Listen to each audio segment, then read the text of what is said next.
Critical Thinking in the Secondary Social Studies class reviewed by Nathan Emmett Levins. A project submitted to the faculty of the Evergreen State College in partial fulfillment of the requirements for the degree Master in Teaching 2007. Purposes of education. I recently asked a few people what they thought the purpose of education is. The responses I got included to learn stuff, to get a better job, to control information and ideas, so people won't be taken advantage of, to become smart, so the world can be a better place and people can figure out our problems. For justice. Although informal, these responses echo some of the central ideas that academics and philosophers have identified as purposes of education. Purposes of education can generally be categorized into two spheres. The first of these is to provide the tools, knowledge, and skills in students so that they might be in a better position to interact within existing social systems given the relative perceived agency of a particular student. Most of the responses I identified fall into this category.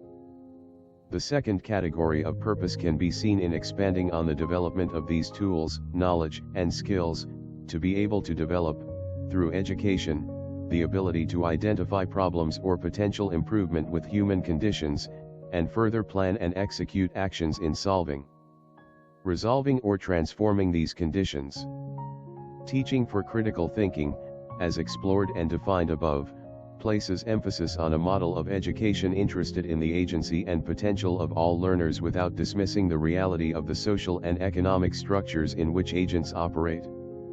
The purpose of education is often equated with the need to produce good citizens.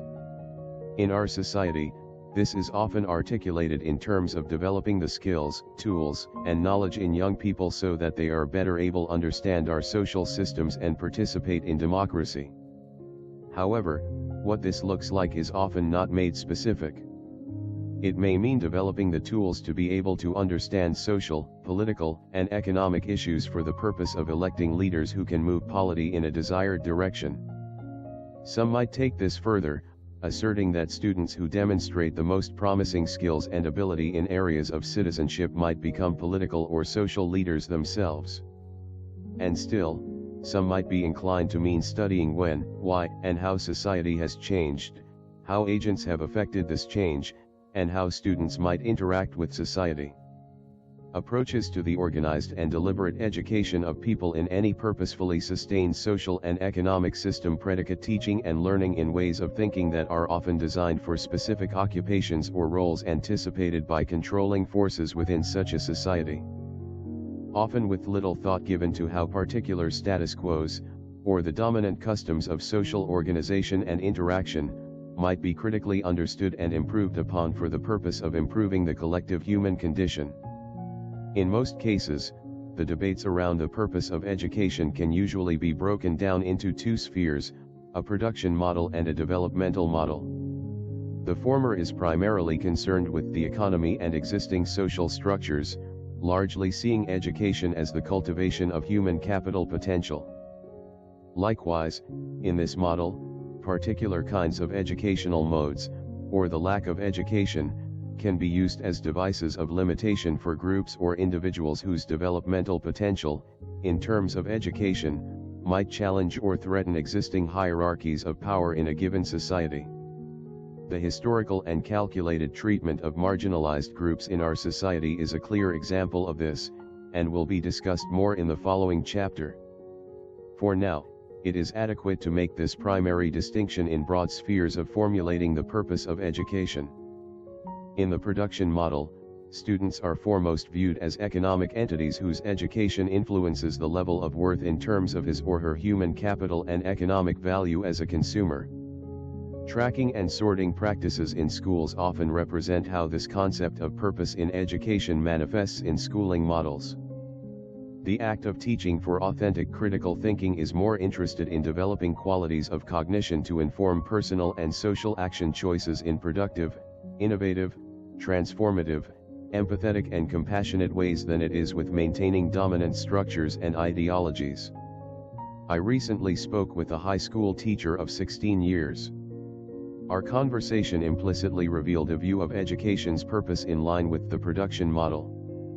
She shared that a group of teachers she was a part of recently met with business leaders in the community in which she taught. These business leaders, assuming their role as the future employers of at least some high school graduates from the community, were interested most in high school graduates being able to do three things: possessing enough reading and writing skills to be able to fill out an application and other documents, the ability to do basic arithmetic, and to be punctual and show up to work on time. The teacher appeared to use these desires to justify her classroom policies of accepting no late work, and a strict disciplinary procedure for tardiness and truancy. Indeed, these may be skills that a student will need in future employment.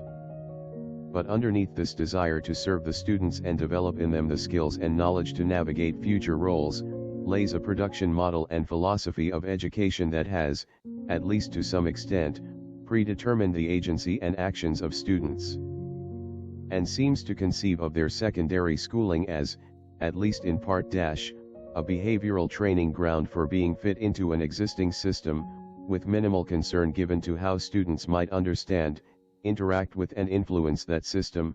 Freyer, 2006. Suppose a firm was engaged in massive exploitation of workers. What skills associated with organizing and redressing these grievances are students developing so that they might have voice and agency, or some amount of self-determination, in future situations and circumstances they might find themselves or others in? Further, it is reasonable to ask if a production model of education is in fact of service to students in conditioning acclimation to, or complicitness with the interests of those seeking to profit from the human and labor capital of others. How might an educative mode be reflective of the real-life circumstance students face, and the skills and knowledge needed with regard to employment and making a living, while also encouraging the development of critical reflection on the nature of the social, political and economic systems they will be interacting with, and the knowledge and skill development required in potentiating agency in redressing oppressive and inequitable systems?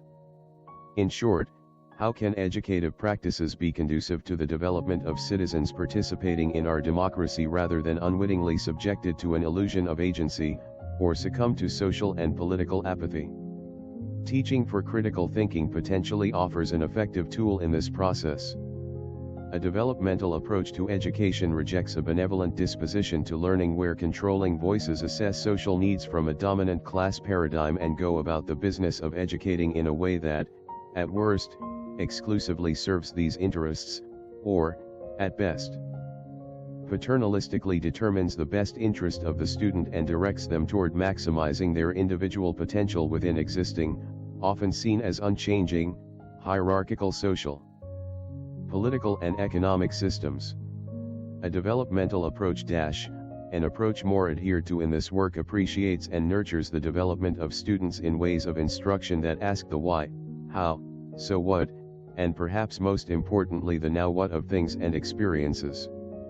Not merely what, who, when and where. This is an important part of what distinguishes teaching for critical thinking from more traditional models of education.